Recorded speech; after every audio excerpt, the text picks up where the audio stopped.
ಬಹಳ ಹಿಂದುಳಿದ ಜಿಲ್ಲೆ ಅಂತ ನಮಗೆಲ್ಲ ಗೊತ್ತಿದೆ.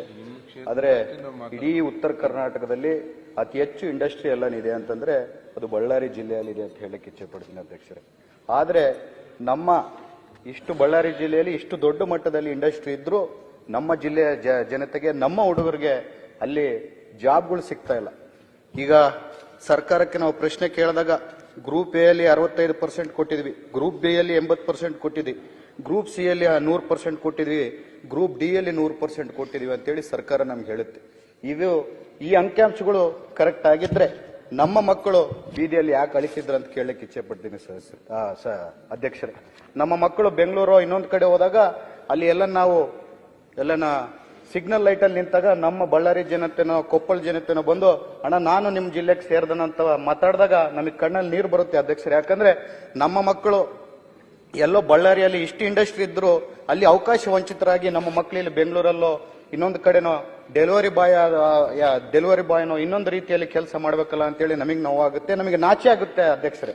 ಯಾಕಂದ್ರೆ ನಾವು ಅಲ್ಲಿನ ಪ್ರತಿನಿಧಿಗಳಾಗಿ ಫ್ಯಾಕ್ಟ್ರಿಗಳು ಅಷ್ಟು ದೊಡ್ಡ ಮಟ್ಟದಲ್ಲಿ ಇದ್ರು, ಫ್ಯಾಕ್ಟ್ರಿಗಳು ಇವತ್ತು ಯಾವ ರೀತಿಯಲ್ಲಿ ಇಂಡಸ್ಟ್ರೀಸ್ ಅವರು ಯಾವ ರೀತಿಯಲ್ಲಿ ಮೋಸ ಮಾಡ್ತಿದ್ದಾರೆ ಅಂತಂದ್ರೆ, ನಿಮ್ಮ ಸರ್ಕಾರ ಏನು ಸರೋಜಿನಿ ಮಹಿಷಿ ವರದಿ ಪ್ರಕಾರನೇ ನಾವು ಉದ್ಯೋಗ ಕೊಡ್ತಿದೀವಿ, ಲೋಕಲೇಟ್ಸ್ಗೆ ನಮ್ಮ ಕನ್ನಡಿಗರಿಗೆ ಕೊಡ್ತಿದೀವಿ ಅಂತ ಹೇಳಕ್ಕೆ 1,000 ಜನ ಎಂಪ್ಲಾಯ್ಮೆಂಟ್ ರಿಕ್ವೈರ್ಮೆಂಟ್ ಇದ್ರೆ ಅದರಲ್ಲಿ 100 ಮಾತ್ರ ನೇರ ನೇಮಕಾತಿ ಮಾಡ್ತಾರೆ. ಇನ್ನೊಂದು 900 ಅವರು ಬೇರೆ ಗುತ್ತಿಗೆದಾರರ ಮೂಲಕ ಕಾಂಟ್ರಾಕ್ಟ್ ಮೂಲಕ ತಗೊಂಡಾಗ ಈ ವರದಿ ಇದರಲ್ಲಿ ಚೌಕಟ್ಟಲ್ಲಿ ಬರಲ್ಲ ಅಂತೇಳಿ ನಮ್ಮ ಕನ್ನಡಿಗರಿಗೆ, ನಮ್ಮ ಮಕ್ಕಳಿಗೆ ಮೋಸ ಆಗ್ತಿದೆ. ಯಾಕಂದ್ರೆ ಈ ಜಲ ನಮ್ದು, ಈ ನೆಲ ನಮ್ದು, ಆದ್ರೆ ನಮ್ಮ ಮಕ್ಕಳಿಗೆ ಮೋಸ ಆಗ್ತಿದೆ. ಧೂಳು ತಿನ್ನೋರು ನಾವು, ಬೇರೆ ರಾಜ್ಯದಿಂದ ಬಂದವರು ಅಲ್ಲಿ ಕುರ್ಚಿ ಮೇಲೆ ಕೂತು ರಾಜ್ಯ ಆಳ್ತಿದ್ದಾರೆ ಅಂತ ಹೇಳಕ್ಕೆ ಇಚ್ಛೆ ಪಡ್ತೀನಿ ಸಭಾಧ್ಯಕ್ಷರೇ.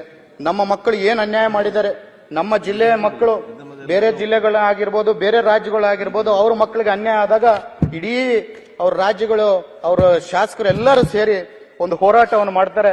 ಆದ್ರೆ ನಮ್ಮ ಬಳ್ಳಾರಿ ಜನತೆಗೆ, ನಮ್ಮ ಮಕ್ಕಳಿಗೆ ಅನ್ಯಾಯ ಆದಾಗ ಯಾರು ನಮಗೆ ಕಾಣ್ತಾ ಇಲ್ಲ ಅಂತ ಹೇಳಕ್ಕೆ ನೋವಿಂದ ಹೇಳಕ್ಕೆ ಇಚ್ಛೆ ಪಡ್ತೀನಿ ಅಧ್ಯಕ್ಷರೇ.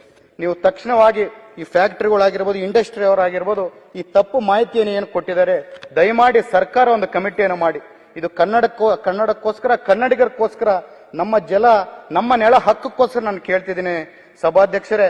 ನಮ್ಮ ಮಕ್ಕಳಿಗೆ ನಮ್ಮ ರಾಜ್ಯದಲ್ಲಿ, ನಮ್ಮ ನೆಲೆಯಲ್ಲಿ ಉದ್ಯೋಗ ಸೃಷ್ಟಿ ಆಗ್ಬೇಕು. ಅಲ್ಲೆಲ್ಲೋ ದೂರದಾಗ ಹೋಗಿ ನಮ್ಮ ಮಕ್ಕಳು ಬೇರೆಯವ್ರ ಕೆಳಗೆ ಕೆಲಸ ಮಾಡ ಅಷ್ಟು ದೌರ್ಭಾಗ್ಯ ನಮಗೆ ಬೇಕಿಲ್ಲ ಅಂತ ಹೇಳಿ ನಾನು ತಮ್ಮ ಮೂಲಕ ಸರ್ಕಾರಕ್ಕೆ ಮನವಿ ಮಾಡ್ತಿದ್ದೀನಿ ಅಧ್ಯಕ್ಷರೇ. ಅದರ ಜೊತೆಗೆ ನನ್ನ ಕ್ಷೇತ್ರದಲ್ಲಿ ಒಂದು KEB ಇಶ್ಯೂ ಇದೆ ಅಧ್ಯಕ್ಷರೇ.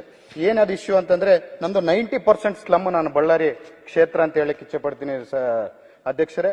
ಅದರಲ್ಲಿ ಬಹಳಷ್ಟು ಮಂದಿ ಹಳೆಯ ಬಿಲ್ಗಳು ಪೆಂಡಿಂಗ್ ಇದ್ದು ಸ್ಲಮ್ ಅಲ್ಲಿ ಜನತೆಗೆ ಇವತ್ತು ಅವ್ರ ಬಿಲ್ಗಳೆಲ್ಲ ಬಡ್ಡಿ ಮೂಲಕ 70,000 80,000 ರೂಪಾಯಿ ಆಗ್ಬಿಟ್ಟಿದೆ ಸಭಾಧ್ಯಕ್ಷರೇ.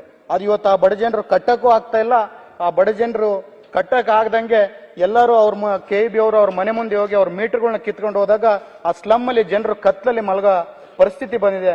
ಅದಕ್ಕೋಸ್ಕರ ಒಂದು ಅದಾಲತ್ತನ್ನು ಮಾಡಿ, ತಾವೆಲ್ಲರೂ ಸರ್ಕಾರದವರು, ಜಾರ್ಜ್ ಸಾಹೇಬ್ರು ಇಲ್ಲೇ ಇದ್ದಾರೆ, ಒಂದು ಅದಾಲತ್ತನ್ನು ಮಾಡಿ ಆ ಬಡ್ಡಿ ಏನಿದೆ ಅದನ್ನೆಲ್ಲ ಮನ್ನಾ ಮಾಡಿ ನಮ್ಮ ಜನತೆಗೆ ಅಸಲು ಏನಿದೆ ಅದರಲ್ಲಿ ಒಂದು ಟೈಮ್ ಕೊಟ್ರೆ ಒಂದು 6 ತಿಂಗಳಿಂದ 1 ವರ್ಷದಲ್ಲಿ ಅದನ್ನ ಅವ್ರ ಬಿಲ್ ಅನ್ನು ಪಾವತಿ ಮಾಡ್ಕೊಂತಾರೆ. ದಯಮಾಡಿ ಅಷ್ಟುವರೆಗೆ ಆ ಮೀಟರ್ಗಳನ್ನ ಕಿತ್ಕೊಂಡು ಹೋಗಿ ನಮ್ಮ ಜನತೆಗೆ, ಆ ಬಡ ಜನತೆಗೆ ತೊಂದರೆ ಮಾಡಬೇಡ್ರಿ ಅಂತ ಕೇಳ್ಕೊಂತೀನಿ ಸಭಾಧ್ಯಕ್ಷರೇ.